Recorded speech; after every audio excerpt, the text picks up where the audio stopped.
It gives me a great honor to introduce our next guest. I think you're going to be pretty excited about this.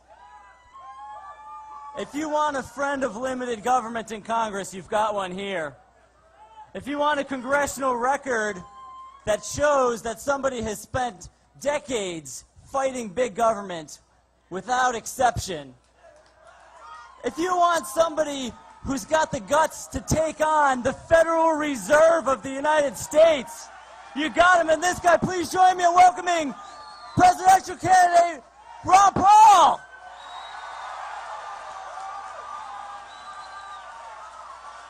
Hey, thank you. And the Fed. Great. Along with the IRS. Let's repeal 1913. We'd all be better off. No, it's great to be here. You know, sometimes I give speeches on the House floor and there's nobody there. I like to leave, the House floor, and I like to go to America, like go to Texas and other states, because people actually cheer what I say, and I like that. So. You know, I'm sure we've talked a lot, everybody here has talked a lot about taxes, and this is tax day. But you know, taxes in many ways are nothing more than a symptom. The taxes that we pay are a symptom of runaway government, and that is the problem. It is the fact that we have allowed our government to be so big and out of control. The Congress doesn't control it. The executive branch has more control than they deserve, and the courts have more court than they need. So what we need is a strong Congress to rein in the executive branch and the court to get back to constitutional government.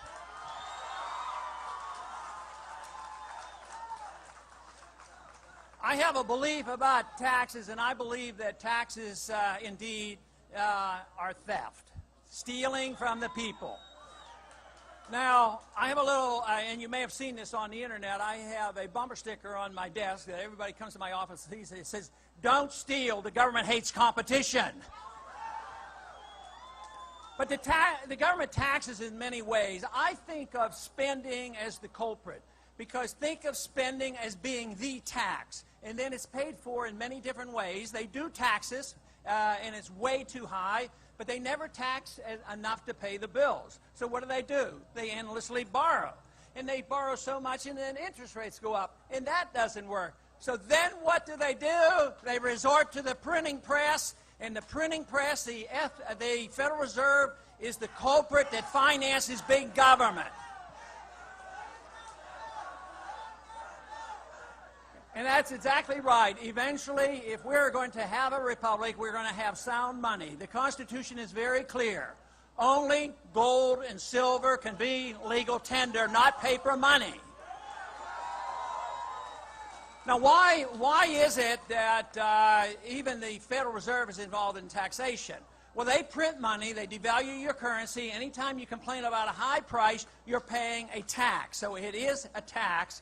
And the big sin, of course, is the big spending. Politicians, up until just recently, they were always rewarded by spending money and telling their constituents back home, "I'm going to get you whatever you want." Well, those days are over, and you've helped to end those days.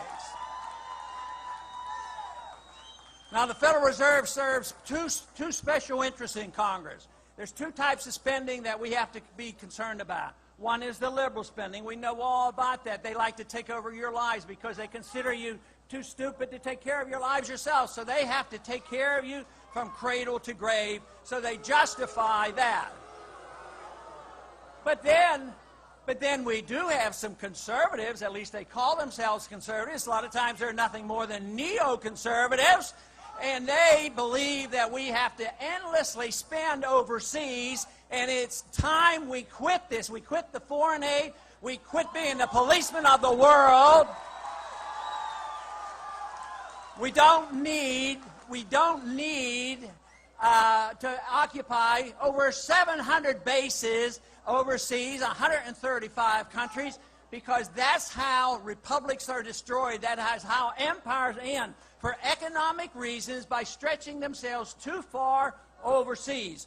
So, if we want to get back to a normal budget and balance our budget, I think one of the best ways to start is, why don't we just quit spending all the money overseas? Why don't we spend the money here at home?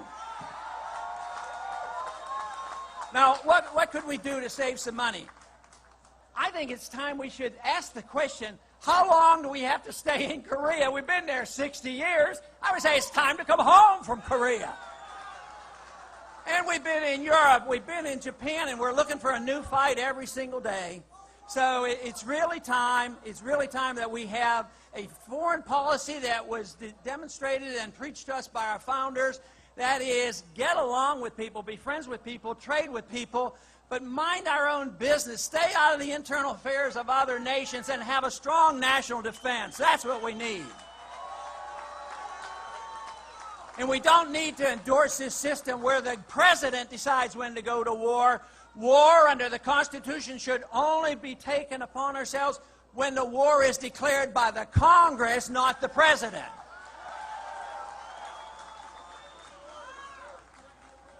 But good things are happening in this country. The budget is horrible. The Congress is horrible. They're spending. They don't hesitate for 1 minute. But there are good things happening in the country, and you're part of it.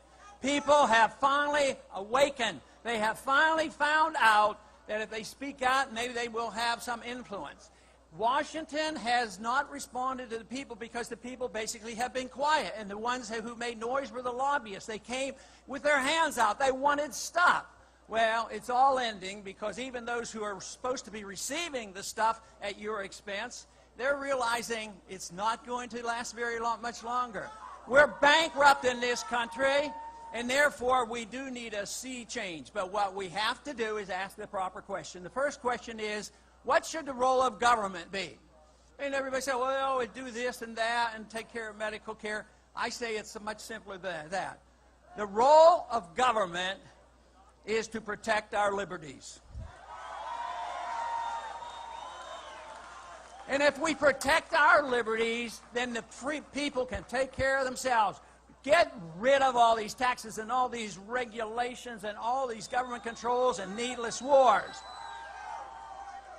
The purpose of liberty is to allow free people to be creative, to release the creative energy that we need, and also to strive for excellence and virtue. That's what life is all about. But when government takes over this role of saying, we're going to make you a better person and tell you how to live and run your personal life, or we're going to take over your economic powers and we're going to tell you how you spend your money, then the government does that at the expense of liberty. And, of course, what suffers is the prosperity of this country. And this country is indeed bankrupt. The standard of living for middle-class America has been going down for 10 years, and it's not going to go up soon until we realize that we have to get control of our budget, control of our government, and give us sound money. And in the meantime, we will end the Fed. Hey!